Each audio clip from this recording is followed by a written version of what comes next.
Okay, so we got ePro right, and one failure so far, and my goal is to kind of like call up ePro and say, "You look, your design is messing up or fucking up the brake lines." And it's just way too many people experimenting the same exact failure. What pisses me off, this is what pisses me off. When I go to a website for ePro accessories, right?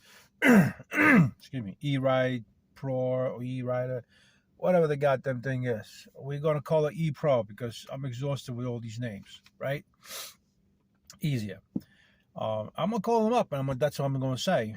Because what pisses me off is, number one, they don't have its independent brake line, right? It should be where, okay, uh, brake line from brake line, boom, whatever, $20, right? The length and everything is right there.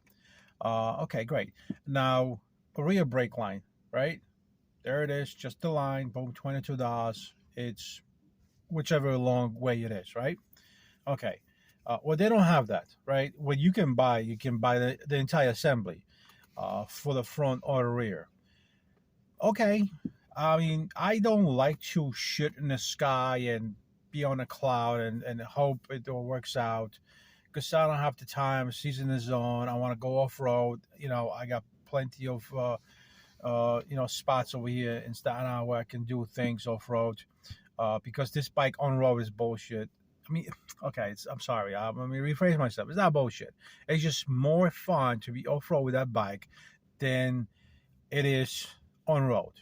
Right? On road, it's kind of loud, like we said.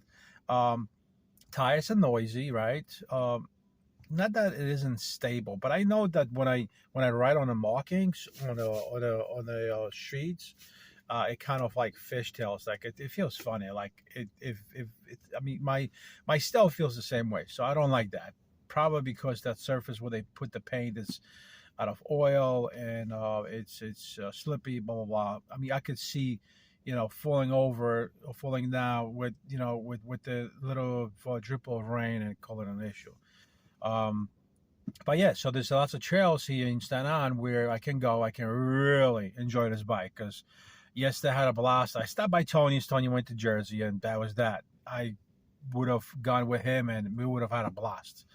His battery lasts forever. My battery, listen, I'm good at whatever 29.5 or 30 miles, on a off road. Again, I tried both. I tried eco and I tried sport.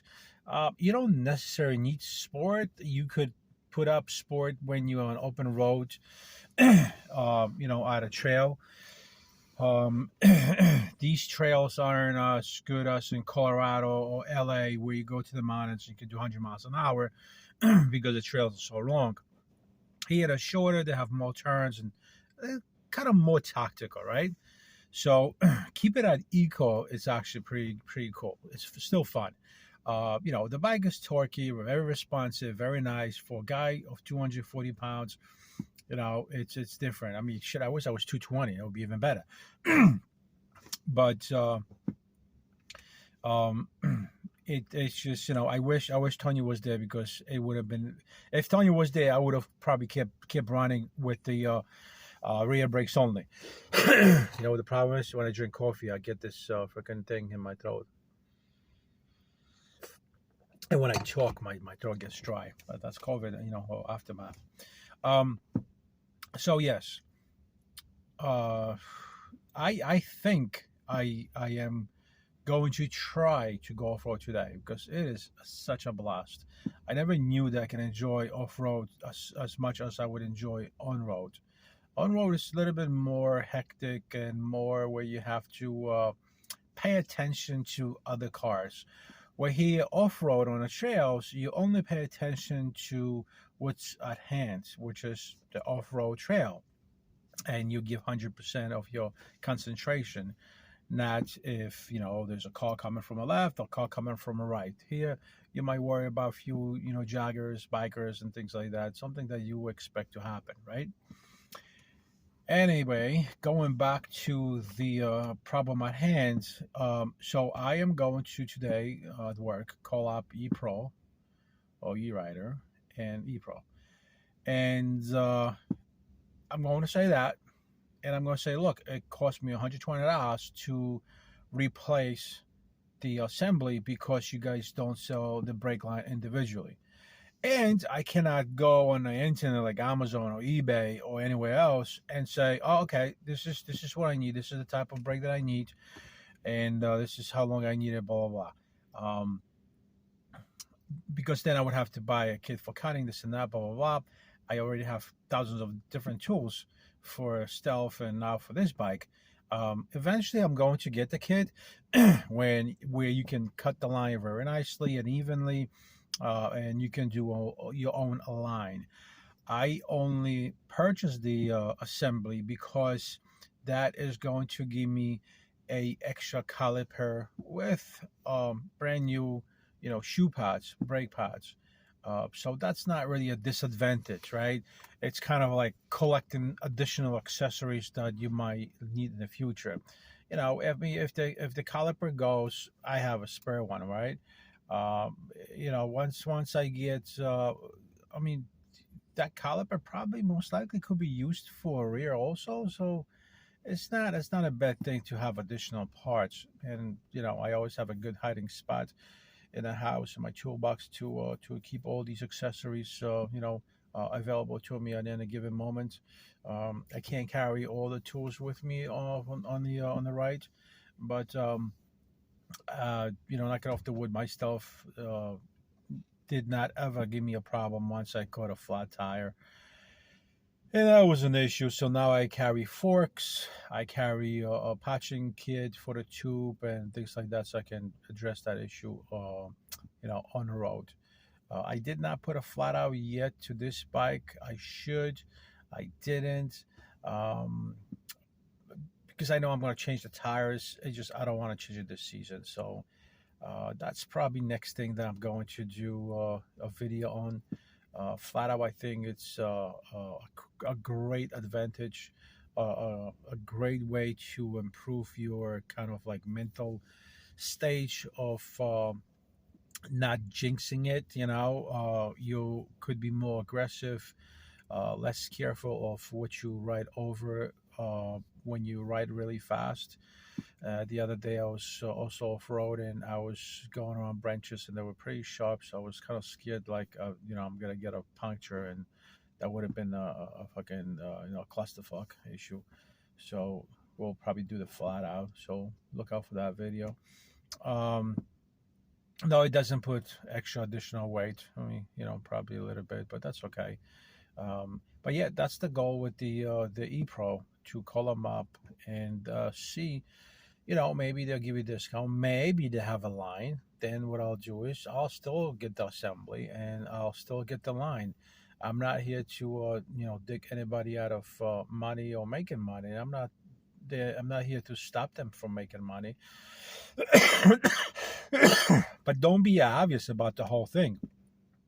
They like the assembly is $100, but they charging you a freight delivery $20. Like, bro, what freight? I live in a house. Again, you gotta just walk maybe again 200 feet from the parking lot, okay, to my house. Like, seriously, what freight? So I don't like that. If you're here to rip off the society, bike society or community, and that's the wrong way to approach a business. Because if anybody will see like, oh man, hold on a second, I bought the assembly $100, you charging me $22 because you're doing freight delivery. Man, let me tell you something. If you're doing freight delivery for $22, man, you better goddamn deliver that with white gloves with 2 days, because $22 is steep for delivery. So I don't like that from ePro guys. I really don't. So I'm going to give them a call and see how that's going to go. And probably I'll put it in this video so you guys kind of can hear how ePro is responding to a consumer complaint. See if they can address it. Like I said, they could have very easily put a nice clam. Doesn't have to be aluminum. Like it could be plastic or whatever. But they put a kind of like a loop clam on the top on the fork neck, and they put it to put the line inside the fork. I mean, come on, you show guys the video. My stove has the line outside. Um, Before it was, and I built a bike, so I noticed that was the problem because the line was bending too much because I had a zip tie, and it was bending towards inside of the tire and wheel. So I says that only would be a problem that will revisit a situation again in the future. So I addressed it and I put it outside, and that was beautiful. I took the fork guards out, and I put the Annie's drink commercial kind of like sock, and it works awesome. It really does. And uh, I'm not gonna do it to this bike. It's just I don't see a reason for it. Um, but I'm definitely putting on ePro. I'm putting that line outside from behind. So when she bends, she's gonna bend uh, not towards the wheel. She's gonna bend either to the back of the wheel or to the side of the wheel, which I still don't like that much because when you not necessarily jumping, because I wasn't jumping, it was my forks were damping because I went off road, and a lot of my weight was in the front because I was standing on my pegs. So again, 240, but the bike limit is 300, so I don't see a problem. But if if I was to maybe think about it, but it wasn't even that because it was the guard, the plastic black guard in the front of the forks that actually had ripped it apart. So I didn't see any marks where it was shaved through the rubber kind of isolation that it has, because the line is out of steel, so it bent so much, right, that it just ripped it apart and started leaking. I mean, man, this thing was gushing all over the place, and I'm like, what the hell? I got no brakes. So that was so awkward. That had never, and I'm not a young dude. It had never happened to me, to none of the bikes. Okay, whether it was non-electric or electric, it had never happened and never went that far. But it kind of sucks because you pay for a bike where you have people that design it, people that engineer the bike, people that test the bike, and then you're saying, great, it was tested, it was engineered, the motor is safe, the wheels are safe, the chain is safe, the brakes are safe, everything's safe. But yet there's a hiccup in the system where you rip your shit up. Again, I'm not mad. This is just things that do happen. It's like me blaming ePro guys for catching a flat or messing up my spokes on the wheels, or overheating the motor. I can see because you should have a sensor in the motor temp, and the controller should shut you down. So again, it's built by professionals. I built my stuff. I don't have motor sensor, but then my motor never overheats regardless. I can beat on that fucking thing all day. Um, and I guess like you said, like you guys saw in the other video, we actually hit 58 miles an hour. It's not GPS confirmed, but the speedometer on a bike, it says 58. And what I'm hearing is the motor gets to whining where it screams like a pig, and then when it hits that top speed 58, it's silent. I don't know how. So I'm thinking there's a wearing, a kind of like a clutch. You kind of have to have that time to have everything wear in. The mechanics inside, the sprockets, everything's getting worn in, and hopefully it's gonna start running like a butter. It's running better. It's running more quiet. It's running the way I like it. Um, which Which do I prefer, brushless rear hub or mid-drive? It's still too early to tell. I do like both equally. I know that the hub has a power. I know the mid-drive has a power. It's just you deliver the power completely differently, where you put down the torque, the foot torque, onto a floor. You know, so you have to use more power for rear hub to get the same power from a mid drive. But you know, that's for another video. For right now, I'll come into work. I'll give these guys a call.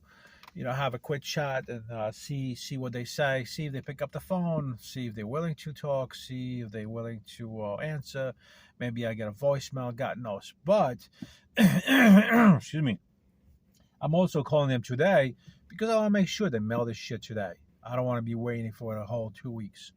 You're charging me $1, and then you charge me $22 for delivery.